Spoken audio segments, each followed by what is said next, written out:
Stinky Popcorn Boys. We watch movies and eat popcorn. And are stinky. Hello. We are the Stinky Popcorn Boys. Just some boys talking about movies and how they made us feel. I am Patrick Basquel, and I can get my eyeliner on, probably like a full eyeshadow in probably a full 30 seconds. You know, especially if you just take some smudge. 30 seconds, I'm in and out, I'm good. I'm ready to go. I love it. And I'm John Gilardi, and this isn't anything about me, but Gotham is back, baby. I love it. Yeah, baby. I'm sick of Gotham's Pittsburgh. real. I'm sick of Chicago. Fuck Pittsburgh. Fuck Chicago. That's not true. I love Chicago. But you know also, I know what you mean. Let's get some fucking weird ass comic book shit here. Yeah. This week we are talking about the biggest movie of 2022 so far. It's March. You guys know it. You guys love it. Maybe you hate it. It's long as shit. It's starring Edward Cullen, the girl from the show version of High Fidelity, one of my favorite lead actors from the Wes Anderson movie The French Dispatch. I loved his segment. Who is he in The French Dispatch again?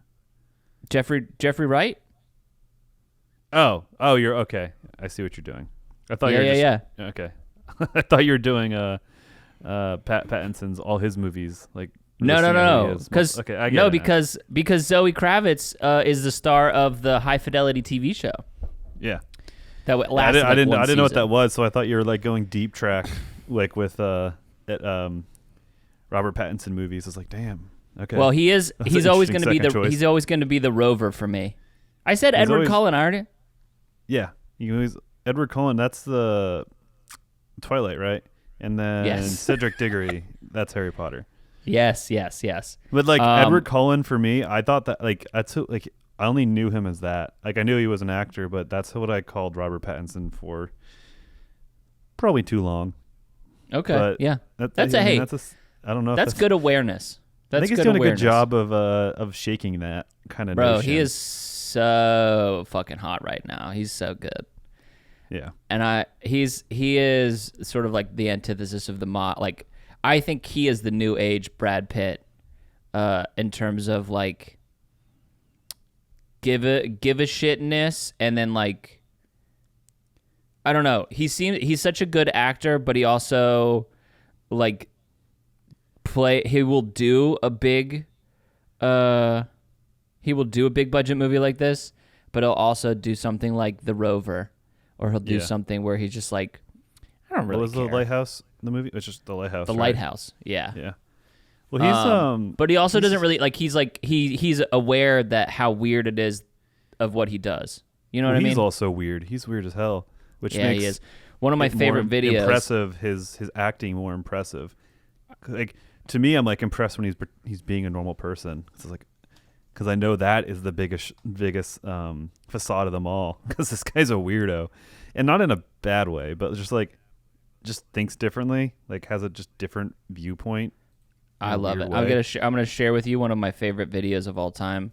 Is it with the pasta balls, the fried pasta or something? No, it's Robert Pattinson desperately needs a New York City hot dog, and this is what sold me on him being Batman, and it's written by Robert Pattinson. He has this whole thing where he was someone was interviewing him for a magazine, and instead of they did the interview, but in between he was experimenting with making spaghetti somehow as a meatball as a ball, and he was he doesn't know how to cook, he doesn't even know how to boil water, all these different things, and this journalist is what the fuck, and they get the interview, but they just witness weirdness. He just strikes me as a dude. But that's the vibe. He just strikes me as a dude who's just I'm just gonna try it. And then he's I'm just incredibly good at acting because I've had to pretend to be a real person for so long. Yeah. But and now he's famous enough where he can be himself.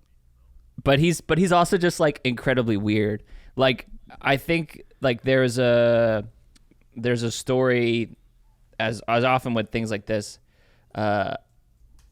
like the stories like sort of like come out of the woodwork. It's been revealed that Jamie Dornan, Andrew Garfield, Eddie Redmayne, and Charlie Cox all like lived together through a period of time. So I just, again, like that's like Edward Cullen, Christian Grey, Jamie Dornan is in other fantastic stuff. But again, like Daredevil, Eddie Redmayne is fantastic actor. And then Spider-Man, Andrew Garfield, again, also fantastic actor. Tick, tick, boom.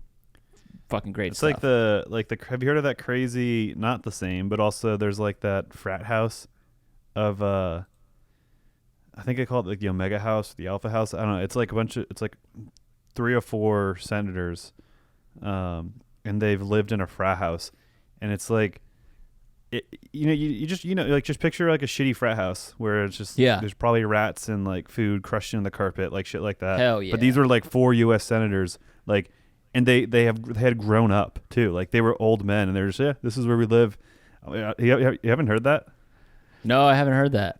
I need to send that to you, but that's like, I don't know, that's like the same idea of just like, how is this happening? But so all those dudes live together, and they were like a friendship, and they lived together in the mid to late 2000s, and apparently like Robert Pattinson, he got famous too early. Like the idea is that he got famous too early, so he wasn't like he wasn't a part of the clique, even though he was like more famous and stuff. But I think it's also because he's a fucking weird dude, and so a lot of times it's like, yeah, he's hot and we like hang out with him, he's cool, but it's also like, you're a weird dude, Rob. Like, I love you, but like, you're a weird dude. Sometimes, and I'm personally about it. Have you seen Good Time? No, what's that? Oh, so fucking good. It's the Safdie brothers movie before they did Uncut Gems. Uncut Gems. Okay. It is. Have you seen Uncut Gems? No. Oof. It maybe is not the movie for you because it is. Both of those movies are anxiety incarnate. They are just anxiety. Is it Punch Drunk Love very similar? I mean, that induced anxiety. I got through that. Sort of, yeah. But like Adam Sandler's character in Punch Drunk Love is like is good and makes anxiety inducing choices that you're like, why would you do that? But they're good choices, more or less, and they make more sense. The choices that are made in both Good Time and in Uncut Gems are not that. They are like, why would you do that? Why would you do that? Jesus Christ! And it's just like, okay. So I mean, it's I think Robert they're great. Pattinson's brain personified. It could be. It's very possible. Yeah. But Batman. Yeah. Shall we get to it? That's what we're talking about today. We're talking about the Batman, the big one. Not to be confused with Batman. There's one of them that's just called Batman, right? Yeah, the first one. Yeah. The I first like one is the called Batman. I like the Batman. I like Batman. It did the opposite of Facebook. It added the. Yeah. It's interesting because like it's weird, like Superman and Batman, how weird their titles are, like how weird and simple those names are, and how much significance we've added to them over the years, where it's like, well, it should sound ridiculous is the thing. Yeah. But it's so normalized to us that Batman. And like, yeah. A man dressed as a bat doing what he does is ridiculous. Like, but like it's so normalized to us, and but we it's think cool. It's fucking cool. Yeah, like it's cool. It's interesting. I don't know, kind of breakdown on, I guess, culture and pop culture specifically. But yeah, I guess that was just to add some flavor on what you were saying. Like it's really interesting because it's so simple, it's so interesting, and then it's like, what if superheroes were invented today? If somehow that would make sense. Like, would the names be as basic as Spider-Man, Batman, Catwoman, Superman? like Iron Man, like. Yeah. It's funny because it's like, I think that this could go back to, I think that we've had conversations about like the naming conventions of sports teams where it's like there's something about the classicness and the simplicity of it where it makes sense and feels better. Like the Yankees or the Red Sox, where it's just like they were Red Sox, so they were the Red Sox. And it's like there's the simplicity about that, and then like it's also the aesthetic of it. Like if Batman was a different, I don't know, because we've had a million different versions of Batman, and he still is like revered the same way where we're like, hell yeah, Batmaning. Doesn't really matter how he looks. Let's wait. As a non-major Batman fan, I've watched most of the movies. I'm working on watching the older ones that I hadn't yet. Which I think I've seen them all, but I haven't seen them all like where I recalled it. So I think Recently. I'm just missing the nipple one and the George Clooney one. But besides that, I've seen them all. Anyways, all that is to say, that's the coolest thing about Batman as a non-major like a non-hardcore fan is how much it can be reinvented and how much the fandom understands and is okay and encourages that. Like, I think that's very cool. And I think that's something where you have these new people who came into Marvel or even just Batman, or just these people who have only really known the MCU for the last 15-ish years. You know, like what happens when we revisit Iron Man, or like there's Iron Man told a different way, or there's a different type of Iron Man. You know, like I wonder how that response will be taken. And I think that's ultimately the biggest. It's not like something we're missing, but it's also like it would be cool to see Iron Man told different ways. You know, not be beholden to a universe. You know, and I think that's what DC stumbled upon with their shitty attempt at these cinematic universes. They're like, fuck it, we're just gonna make cool, contained stories, and it's paying off. Like the Joker, they like reverse engineered how they used to make movies, where it's just like, oh, what if? Okay, hear me out. What if the Batman was his own thing, and like he didn't connect up with anything else? Yeah. Hold on. What if? I think that's the point, and I'm sure, like Affleck's Batman could very well come back for whatever reason. I don't think. Maybe I'm sure he's done with it, but I don't think it's out of the question. No, he's coming back. Okay, if we revisit the Snyder universe, you know that kind of main DCU they established. Like, I don't think that's dead. No, it's not. That's what they're doing with Flashpoint. Not to spoil anything for you, John. Well, I know Michael Keaton's in it. Michael Keaton's in it. Ben Affleck's in it. And they've got multiple different Ezra Millers playing multiple different Flashes. I'm pretty sure. Nice. That'll be fun. Yeah, that'll be cool. I wonder too if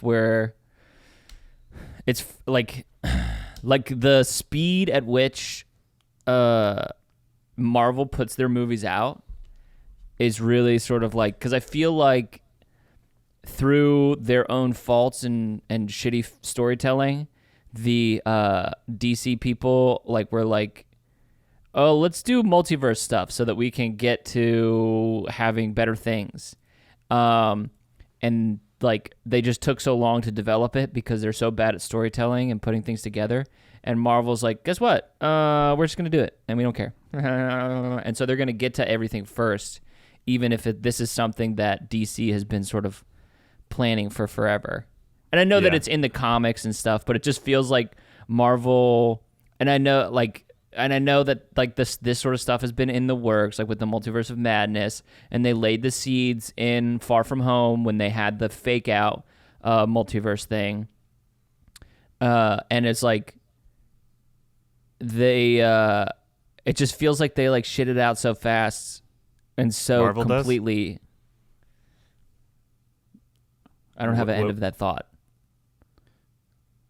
You're good. They just shit it out so fast and completely. Like it feels Marvel complete. did? Yeah. Yeah. I mean, I don't know if I think it's a convenient thing to fall on for DC, but I honestly think they're just trying to just make good movies and not be beholden to a cinematic universe because they realize it's not working for them. I don't know. Because they did such a bad job with it. But I do think there's nothing stopping you from multiversing it if you have different versions of these things, you know? So it's like you have that option. But let's transition to this movie, The Batman, I guess, in earnest. No, we're going to talk about Michael Keaton's movie. We're going to go back and we're going to talk about Marvel in this. How dare we even talk about this famous movie, this famous big good movie? So what's I'm going to try and ignore you so we can get into it. No, John. So what's your favorite thing? Let's just go right out the gate, positive. Your single favorite thing. My favorite thing about this movie, shit, I don't know. I actually really like this movie. I was worried about it. Because, and this is going to sound counterintuitive, but all of the promotion and marketing led me to believe that this is going to be something that I would like. Yeah. And I feel like I had been like hurt before, especially with The Dark Knight Rises. Not that The Dark Knight Rises was awful by any stretch of the word, but following The Dark Knight was so good. But like, I was stoked for The Dark Knight Rises, and I was like, I'm not gonna get stoked by this movie. I'm not gonna let it pull me in. It feels like it's like laying traps for me to feel excited, and so I was like, I'm not gonna. But I came away and being like, hell yeah, okay, that was pretty good. I like that. But my favorite thing was probably, fuck, man, I don't know. I liked a lot of stuff. I liked Robert Pattinson's Batman. I liked that he was much more detective. I liked that stuff felt a little bit more analog and like kind of cobbled together in a way that was like sort of unfinished in a way that we haven't had. Like we had both Christian Bale and Ben Affleck's Batman were essentially just Iron Man, but in a bat suit. And this feels like not necessarily like completely Christian Bale. I'm not trying to throw. He's still one of my favorites, but it's like this version of Batman and of Bruce Wayne. I also really dug the Bruce Wayne take instead of him being like a playboy, and I loved the take of him being a fucking psychopath. And then like the idea that, you know, this more than anything, the idea is that he is one step away. If he takes a life, he maybe doesn't stop, you know? Like, and that's the thing. Like, him not taking life is a thing that is keeping him from going over the edge, you know? Yeah. And I also love the world building. The fact that they were able to have the Penguin be in there and not have to have like a villain motive. Oh, like a big like here's the big reveal of the guy. Here, oh, he's gonna be someone in the future, and that he was just someone who was there, a part of things. I don't know. It was really, really cool. Yeah. No, I really liked. I mean, I agree with everything you said. So it's hard to. You said all the good things more or less, but yeah, sorry. I liked personally I really enjoyed the simplicity of it. Like I think it felt big, you know, the big bad. He did like what the Riddler accomplished is almost like the third film climax, you know, like that. Yeah. Just essentially destroying the city. And I like that this movie had that. That was within it. That was a contained story. And it felt big without being Thanos big, you know? And it, so that like that big felt realistic, and that felt like there was real stakes. There was failure, there was learning, and there were successes. And it was good. It was different. And I think, you know, that's why in Infinity War, it was such a weird feeling because for once they fucking lost, you know, but we knew they were just going to win in part two. But in this, you know, there was loss. He realized he was a pawn or used by the Riddler, but in that he learned about, you know, himself and you know, accomplishing true like where the real crime is, you know, and not the petty crime in the streets. Like he learned something through that, even though he failed and realized he was just enabling this guy, or you know, he failed in stopping the dams blowing up and water flooding out, you know, but through that he learned to help people, you know, to help people like helping, like doing crime or fixing crime or fighting crime isn't necessarily helping the people, because he, at the beginning, he fights the like the clown guys, and that the guy he rescues like, oh my God, leave me the fuck alone, and runs away, but so like he thought he was helping. He didn't really get, I don't know. It was a weird relationship with that moment. But then you have in the end of the movie where that kid latches onto him and he's helping people and he's being a figure. Like that's just really cool.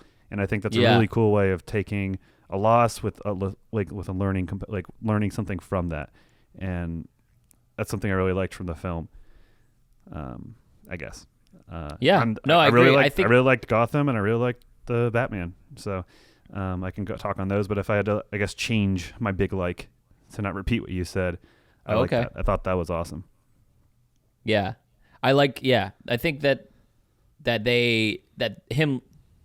them losing consistently throughout the movie, more or less, is a real big thing, and I do like the sort of the setup that they have of like sort of not necessarily the reverse of the Dark Knight situation where he's going to be a fugitive, but where he's more of like a presence in Gotham, where like there can be mayors or police commissioners who don't necessarily like that the Batman is there, but it's sort of something where it's like he does more good than bad on most days, and so people are like, oh, okay. I also liked how they were still trying to figure out their relationship with him. Yeah. Which was really neat. Like, it was they didn't want to do the origin story, and they didn't, but they also kind of did, obviously. They had to establish this new character, and I think that was my favorite way of the origin, was him finding out his relationship to Gotham and who he is as a hero. The whole vengeance thing is what's motivating him, and then that changes when he hits that wall and realizes, oh shit, that wasn't the answer. And that's a huge origin point. You don't have to see him build the suit and fight crime for the first time and all this whatever stuff, or build the Batcave. Like, you got a lot more from this than physically seeing it happen, than seeing him get trained, in a temple or whatever the hell happens, or you like miss. Like, we don't. I don't know. It was good because we like, instead of getting like a physical origin story of like how stuff happens, we got more of like almost a new morality story, like a new morality origin for him, where it's like he's had this, and like this is what we know. His parents died, and like blah blah blah. This is what we know. Like it's very interesting because it's one of the things that as I'm directing a show that everybody knows. I'm directing a show that everybody knows right now, and like I'm like, everybody knows this. Like let's not shy away from the fact that the plan is an alien. It's Little Shop of Horrors, but everybody knows in the audience that this is what happens. Everybody knows that Batman. This is the origin story. Everybody knows this at that point. We can assume the collective intelligence of the audience, and now we get to do essentially a new moral origin story for this Batman going forward, and it's pretty cool. Really cool, pretty cool storytelling. Yeah, I really liked it. I think I loved the music at the beginning and the intro of how his presence in the shadows is enough to stop crime. Also, like, guys see it, their haul, their loot they like got rolls into the darkness, and it's just like there could be Batman in there. I don't know. I like those shots. I like those shots, like in that opening sequence. That was fucking cool. Yeah. I mean, the music, it was like a cool dread. It was like a hype dread. Like, fuck yeah, I know what's coming, and this is cool. Oh, this is here he legend. comes! Here he comes! It was a different kind of dread. It was, like I said, hype dread. I don't know if that makes sense, but that's what I felt. That makes sense. Cool. That makes sense to me. I like it. But yeah, the music, big like that we didn't touch on. I really liked that, and it was pretty subdued, but always that omnipresent kind of driving force too. It kind of sounds like a foghorn. Yeah, I liked it. I kind of want to go see it again. I want to see it again. Theaters. I mean, it'll Go to streaming in a month or so. No, actually, I don't want to less see than it a month. streaming. I want to see it in a theater where they can blast me with the sound. Yeah, maybe I'll go again too. Maybe I'll go. We'll go again. We'll go again together separately. Yeah, let's do it. We'll FaceTime. We'll FaceTime the whole time. Did you see that, dude? It's just like a shitty low angle, like kind of softly lit. But it'd be. but We're not talking. But it'd be I've got you muted too. Yeah. But it'd also be great No too point. if it's like, all right, mine is at 7:05. All right, well, mine's at 7:20. Okay, well, that's close enough. Like in terms of timing, yeah. Yeah. And it's like almost whoever's behind is more enjoying, or I guess whoever's ahead gets to watch the reactions and knows what the reactions are too. I guess. Yeah. I don't know. That's the way to do it. That's the future of cinema. That's the future of cinema is FaceTime Live.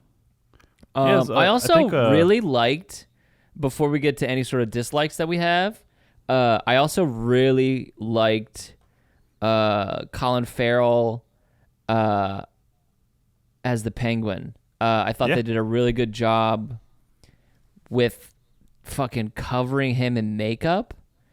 Yeah. But Well, I like that he's a piece of shit, but they don't give you a big reason to hate him. Yeah. I guess. I mean, he's like, and it's not clear what his role is in this, and I don't know. I just like how he has, like, how he's kind of. Also, it's kind of cool to see him and Batman interact at the first time they do, and it's obviously Batman doesn't respect him, but Penguin's kind of like a reasonable person in a sense, in that sense, in that moment. Because it's a man dressed as a bat come into his place and just beating the shit out of a bunch of people. Yeah. You know. Yep. But yeah, I like Colin Farrell. The makeup was good. Didn't distract me. That's to say, it was good. And I also, I think this will lead us right into our next segment. Is I personally really liked this is the Catwoman. first time that I've liked the love story, in a Batman thing. And again, it's like how specifically can you call it like a love story? It's like. Yeah, it makes the most sense, their relationship, and like how sort of intertwined they are. Well, I like it because you have polar opposites in a sense. Like you have, just the rich guy, and then the girl who just went through her own kind of shit as a child. Obviously, Bruce Wayne had his own shit as a child, but he got to be an orphan in a mansion with staff that treated him like a son. Where her. Obviously not the case, but despite that, they still saw each other's similarity and like vulnerabilities and just those shared experiences despite those big differences. And she even calls it out. She didn't know that he was Bruce spitefully. Wayne. No, she didn't. But it's like the dramatic irony made it really interesting and satisfying to kind of pick up those pieces and see how they identify and get close or not, or like what he's seeing in her and kind of that sobering moment of himself. Like, I don't know, like maybe it makes him pity himself a little bit less. I mean, your parents died. You don't need to not pity yourself. But you know what I mean? Like, yeah. Obviously, one case is way better than the other. Obviously, both shitty hands dealt, but that was nice. But yeah, so I think you mentioned, because we hung out extensively over the last week on a trip, but so we did speak a little bit of it, but we were pretty good about it. But you mentioned how you liked Zoe Kravitz and that, and I mentioned it was a little underwhelming. So we can disagree on something. But I will agree that she looks the part really well. I do really like the relationship between them, and there was really nothing wrong with her performance. It just felt. So what is it? It didn't feel. I didn't get enough of it, I guess. Like. You didn't get enough of her. Like her. I think she needed to be a little bit more crazy. She felt like a real person, which is weird to say because I do like how grounded this film is. But there's just like a little spice left, or not there, that like to be desired. And I don't know. She seems like she has very clear motives. She's very true to her convictions. And that's good, but I don't know. I can't put my finger on it, but I just needed it to be 11. I think she was at a 10, and I just think it needs to be at 11 for me to truly really feel it. Okay. And I also just watched the Michelle Pfeiffer one, and that was a tough act to follow. Yeah, well, that's a Tim Burton cartoon version. Yeah, I think she fits great. I mean, personally, I agree with everything that you're saying, and I think that's why it's great. And I think that she will grow into the Catwoman in the next movie or two. Is Catwoman a character we hang out with though consistently?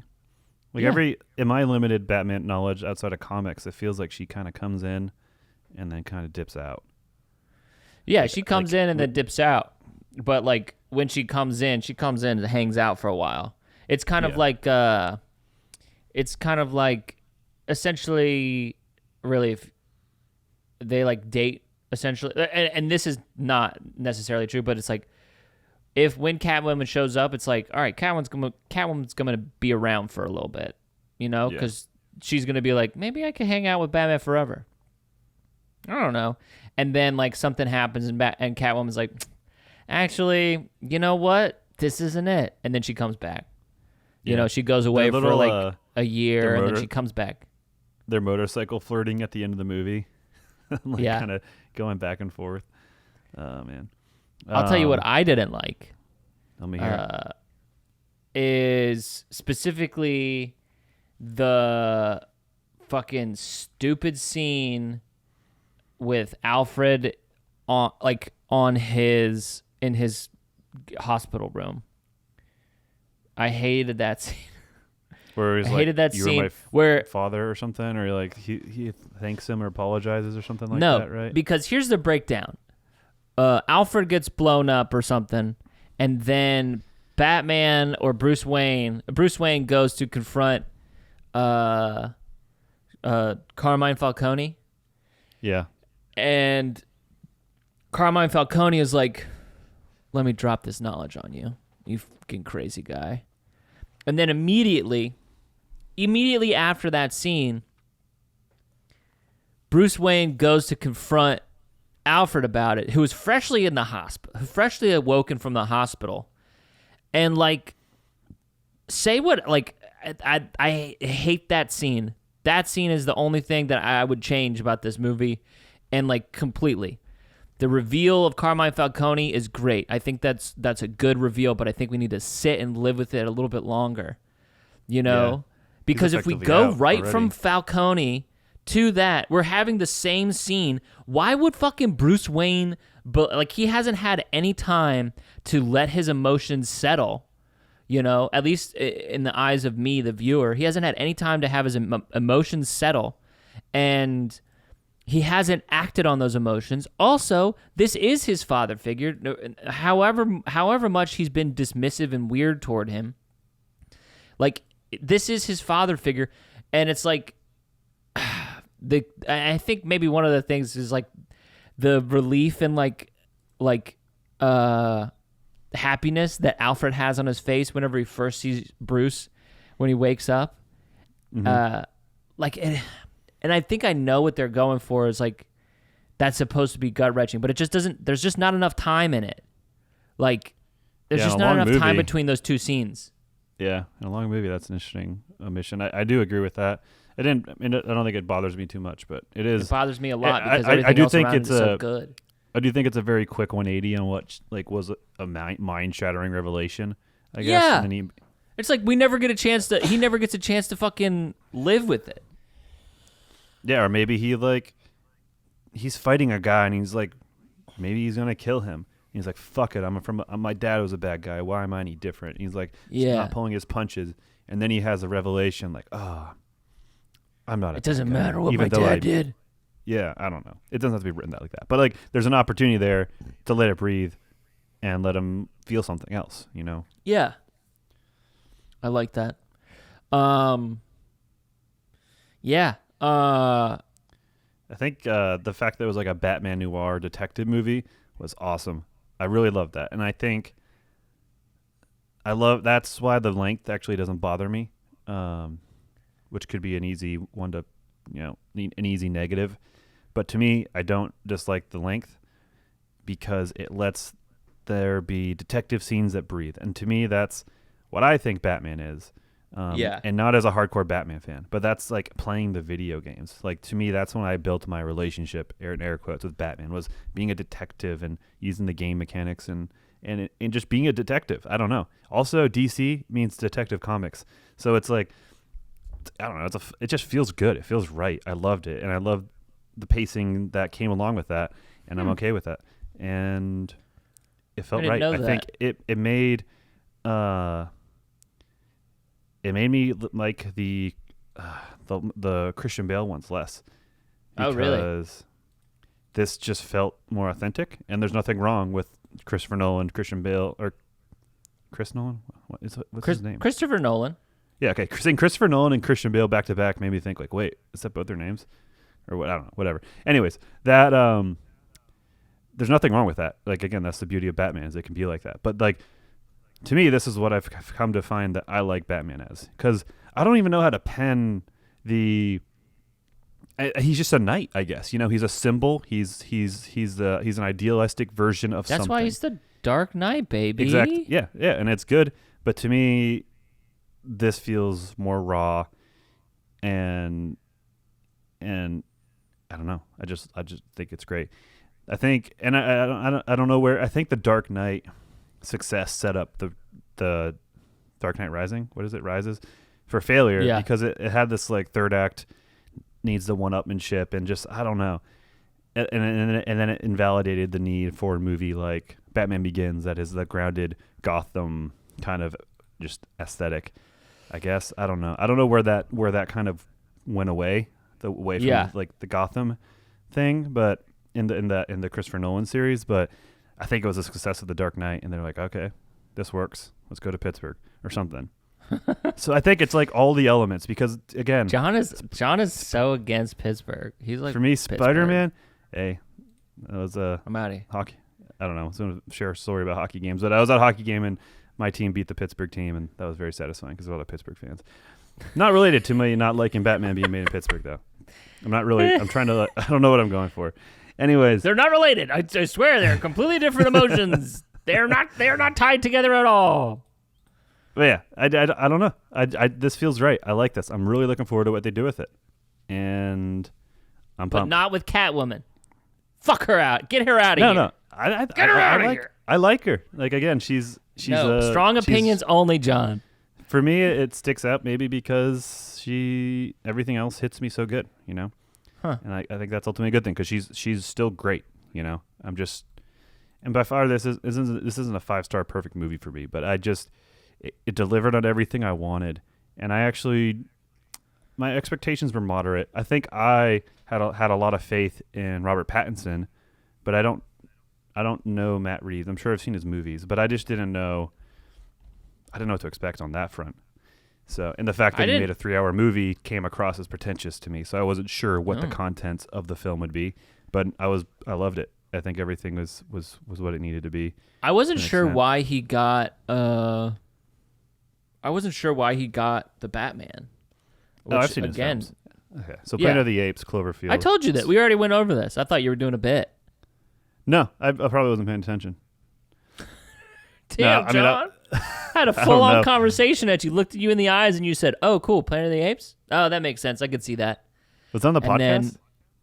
No, this was we were driving over the Bay Bridge, and I was like, "Planet of the Apes." He did some monster movie, Cloverfield, and then you looked it up. Are you serious? Yeah, dude, that's gone from my brain. That's scary. It's okay, bud. I do that. I remember things, so it's okay. It's all right. I feel like I remember everything, but I guess that's the thing, is you don't remember what you forget. That's the scary part. You don't remember what you forget. I wish that I could convince you on Catwoman, because it's one of the things that I was the most worried about, because it's such a fun relationship, and I think that they do a really good job of like showing her origin story in a way like this. That's what this is. The same way that what's the movie that we just saw? That was the Black Widow movie. That was essentially Florence Pugh. That was Yelena's origin story. Yeah. More so than it was like this was. And I think this movie does a good job of being Batman's more like moral origin story of like this new sort of like set of ground rules or like the way that he's approaching the world of Gotham differently. Mm-hmm. But it also is Zoe Kravitz's Selena Kyle's origin story as far as her leaving the shadow of her father. She was brought to the precipice of doing something that she had probably always dreamed of doing and then didn't. And the person who saved her from doing that is Batman. So she's irrevocably tied to him, to their sort of story together. But I think that her being a real person, her being a really grounded person, and not having lived that life where she lost her, she lost a lover in Anika and a friend, then she also. I think that was a negative for me, but keep going. I just wanted to flag it. Yeah, but I think that was like, I just think that's it's a really intricate look at something that's really that's interesting, at least to me. Yeah, it's an interesting look at something that's interesting. To me, of course. What a stupid sentence. Sometimes I say sentences that are like feel good, but it's like, and I think a lot of times with anything with podcasts where you talk, or like anytime, I notice this too when I'm like directing and talking to people, and it's just like, just do the thing where you feel it, and like the other person was like, yeah, okay, but if you take a step away and you're like, that doesn't make any sort of fucking sense. That ain't make no sense. I ain't mean nothing. Yeah, but the Anika Selena Kyle relationship is confusing. Because of the way she so they got some kind of relationship, right? She keeps calling her baby. They're clearly not roommates. And she does show good emotion, and there is a good performance of anger and frustration. But and I'm not like her emotional attraction to emotional or physical, whatever it is, with Batman and that budding romance. That feels like it's in a different movie where she just lost a lover and is wanting revenge. I feel like on the side of the Batman romance is the subplot of her wanting revenge, like the big picture revenge for her mom and fuck this guy, Falcone or whatever. And then on the other side, there also seems to be a motivation for her killer, the killer of her lover. It's just like, it's the same thing, but I feel like at different times you're getting her different motivation in a completely isolated way. And I don't know. It just feels disconnected, I guess. I don't know if that's something only I picked up, but it didn't really bother me in terms of the story, but I was just like constantly, I was like, oh yeah, that was her lover, I guess. Like it just didn't, the movie made me forget with her and the storytelling, and sometimes the way she felt really emotional about it, or sometimes where you could have edited out this Anika plot line. It would have not really changed anything because she still wants Falcone dead because of her mom. So I don't know. Well, I thought it was. I still think it's good because I think that the relationship and that sort of like it made her sort of like hard to pin down because it's something that she wanted, but she didn't know how deeply this all went. And then it was like she didn't know that her father killed her lover, her partner. I feel weird saying lover, but I feel like that's the best thing to say. Well, that's maybe because it isn't clear. Because I mean, partner is just as fair, but there's such a. It just feels like they were like roommates who. It just feels like they like were roommates who hooked up and like Yeah, I think that's the vibe I get, because that's but they like really liked each other. They were like friends who were roommates who also hooked up. Yeah. Man, fucking two straight white dudes talking about sexuality. It's not a sexuality thing. Podcast It's about movies, but it's just like the way that we're sort of stumbling around. It's just funny. I'm not stumbling. I'm stumbling. I'm trying to like. It's just I'm hearing the words that I'm saying, and they're like. Anyway, You're fine. I don't think you'll. I think you're good. You haven't said anything compromising, or I don't. I mean, or, I'm good with it. I'm just like.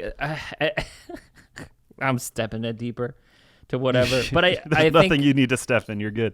I think it's. I mean, it's a human element that's being presented to us. But she doesn't know. But she doesn't know until she knows, and that's something that she doesn't know that Falcone killed Anika until like she knows, and she's always sort of danced around this thing with Carmine Falcone, and then. Now it's like a rush of emotions. And I think what I like about the dynamic is that it allows Batman and Catwoman to be friends who are like working together before there's any sort of like romantic like necessity, because they're like two hot people who are fucking fighting, and it's like, ooh, that's hot and sexy. But it's like, well, there's a camaraderie with shared experiences, and they're both superheroes, so it's like, damn, that's nice, I guess. I don't know. Like there's camaraderie goes a long way in terms of bonding. I guess it's. I also didn't love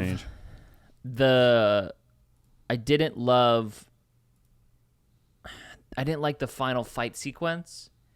I did, but yeah, it was just on the scoreboard stuff. Like I did like it, but I also, I don't know.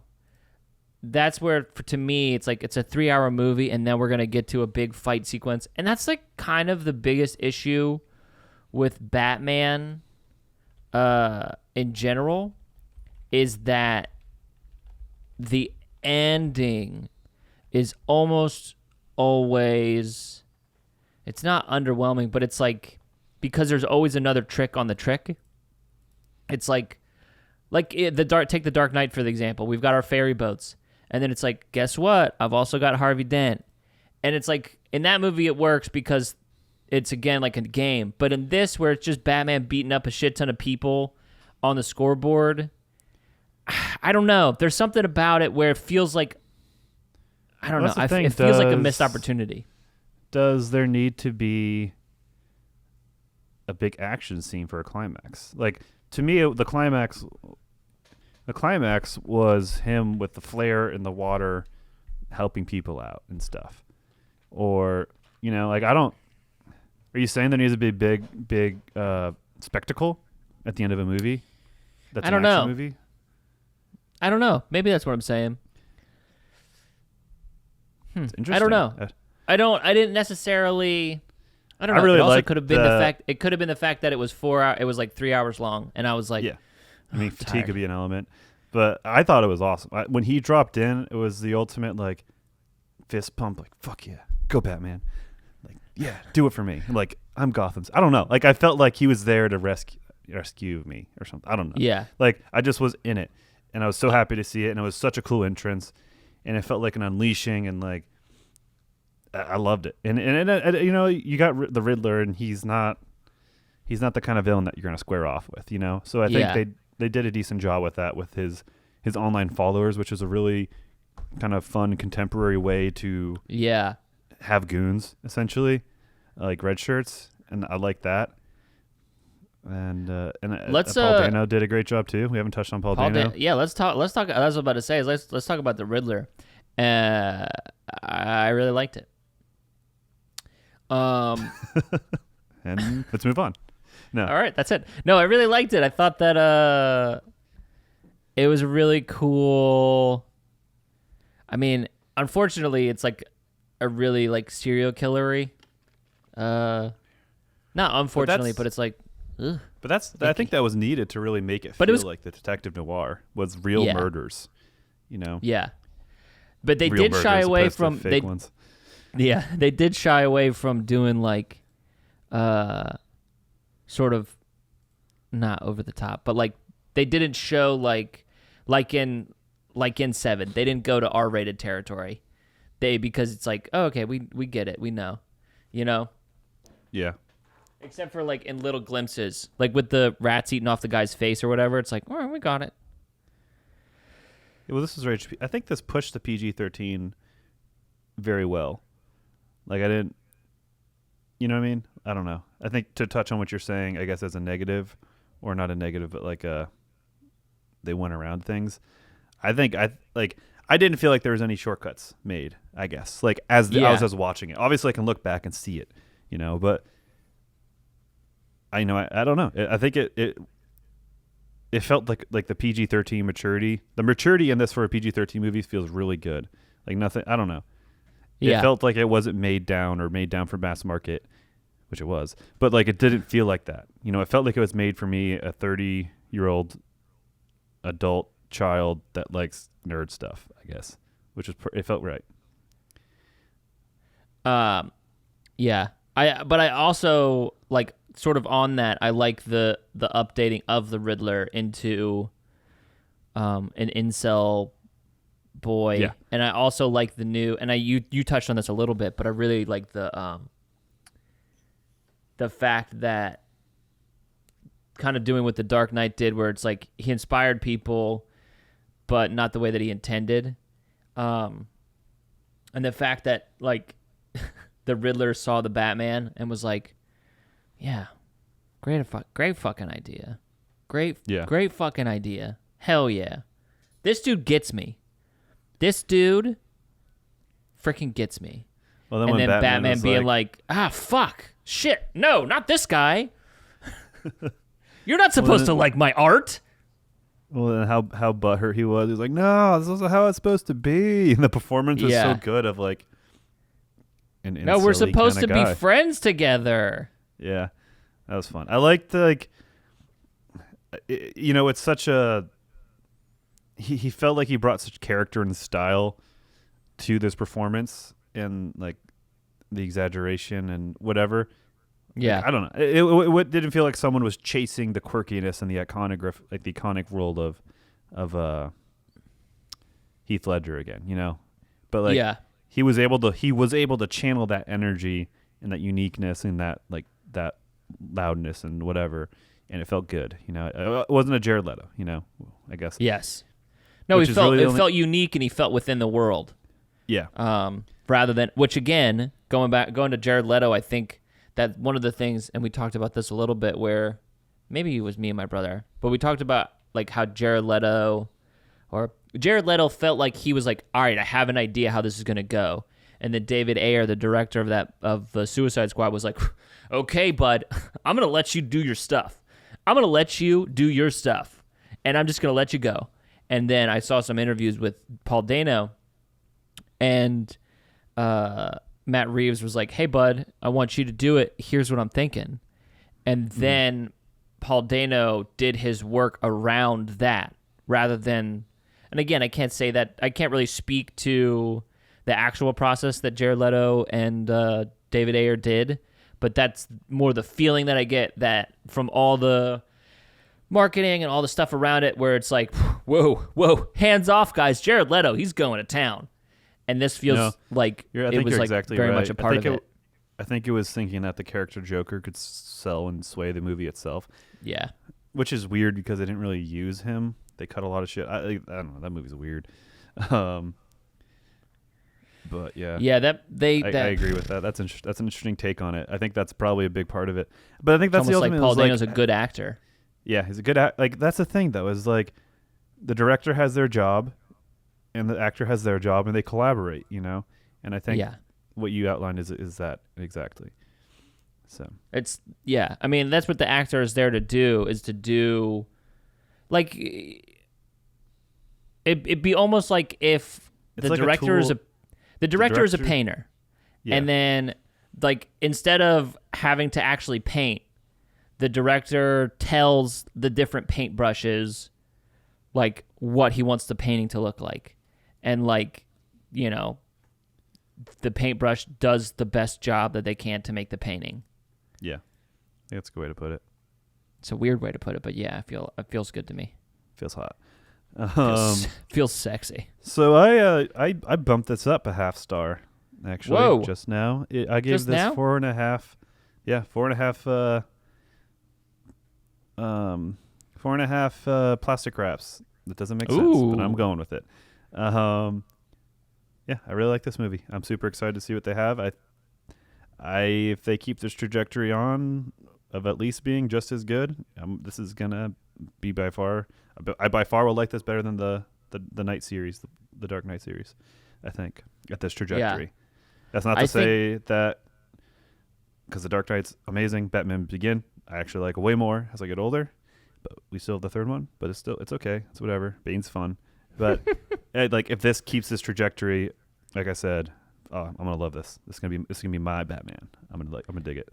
How about you? Yeah, it was weird. I had that thought as someone who went and saw Batman Begins and The Dark Knight in theaters multiple times, and like went to one of the midnight viewings of The Dark Knight Rises, and I was like, this is someone else's Batman. Not that I don't like it, because I like it, but I was just like thinking about how that was for me, having watched like the animated series, and then like seeing the Christopher Nolan Batman, and like sort of like coming up with that. Like in 2005, I'm an 8th grader. In 2008, I'm a sophomore in high school, and then in 2012, I think I'm 20, and I'm like that those movies were that period, and that was like this is my Batman, like, you know, and then that this Robert Pattinson. This Batman here is someone else's Batman, like that will define and hit things better for them. Yeah. Not that it doesn't for me. I'm gonna stick with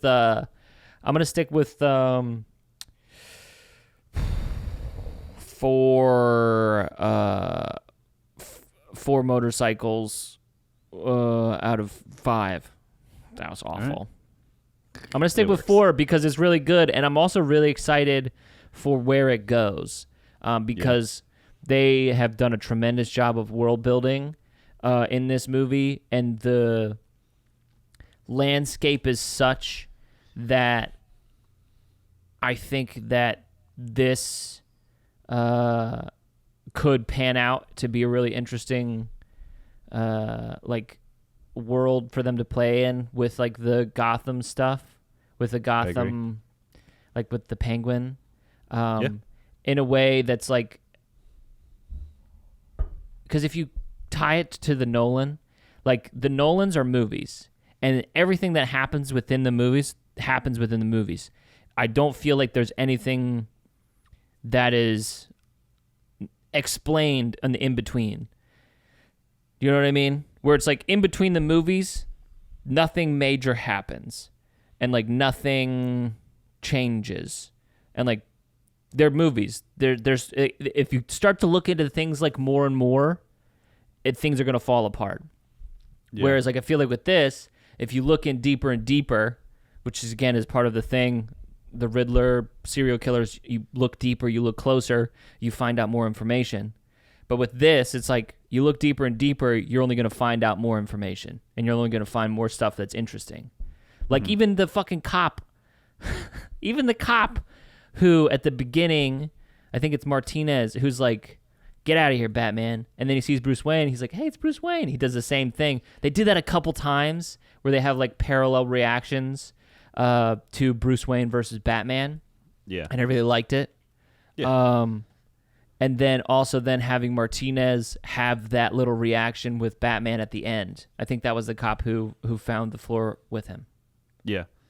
I think that's that. You see, I think that guy was almost a personification of Gotham's relationship with him, in a sense, or at least one of the aspects of that personification. So yeah. But yeah, I've seen a few things actually. I've got my ass in gear. Movie watching. Ooh, finally, dude! I know. Travel. What have you been watching? I saw Nerdcore Rising. It's a little doc. I saw both Guardians movies. That's right. I'm fast hot minuting. What's the word? I'm just bad minuting this, so I'm gonna go through these quick. But Guardians 1 liked it better. Second or third or fourth viewing, whatever this was. Guardians 2 stayed the same. We watched Battleship, which I think we're gonna talk about together. I think we're gonna talk about it. We watched it together. Trash movie. We did. Fun to talk about. Watched Looked at Secret each Window other. together. We sure did. Very That's okay. right. Very and then okay. I watched Red Notice, which is surprisingly very similar to Uncharted. And then I watched Turning Red, which I liked, and I think that'll be a fun one to discuss actually. Okay. On the show. Okay. Yeah. On the program. On the program. So what I've watched, let's see, I'll go in mine. I've watched the Goofy movie. I watched Nice. The Worst Person in the World. Power of the Dog. Fantastic. Love it. Long stuff. I can watch that too. That'd be fun to talk Yeah. about, I'm sure. Battleship. Masterful. I just want to let you know, John, that the lifeboats had Cinema. motors. No. Yeah. Secret Window. It almost had me interested. Almost. The Danish Girl I watched. Liked that. Good, brave, cool. That should be on the poster. No. And then last night I watched a movie that was very interesting. It was called Dracula Untold. And it was whenever I think Universal was trying to do their Dark series, Dark Universe, and that was supposed to be one of their big things. Interesting. And it was almost cool. There was some stuff that was almost good about it. You just need to do one-liner reviews for movie posters. Yeah. And then a lot of it would be like, almost cool. Almost good. It needs more pasta. But it's always fun to watch a movie that's supposed to be a setup to a sequel, and then there's no sequel to it. So you get that little button at the end that's like, now the games begin, from Tywin Lannister. And then it's like, guess what, Tywin? They didn't. And on that, we end with Tywin Lannister. Huh? Did you just name drop Tywin Lannister, right? Yeah. Yeah. So we start with Edward Cullen. We end with Tywin Lannister. Perfect. So And thank you guys for watching. Thank you so much. We've probably still got shirts if you want shirts. There's shirts, and you can review podcasts on Spotify. On Spotify. So do that, because that's helpful. Yeah. You just go in to the podcast, think mobile or on your browser.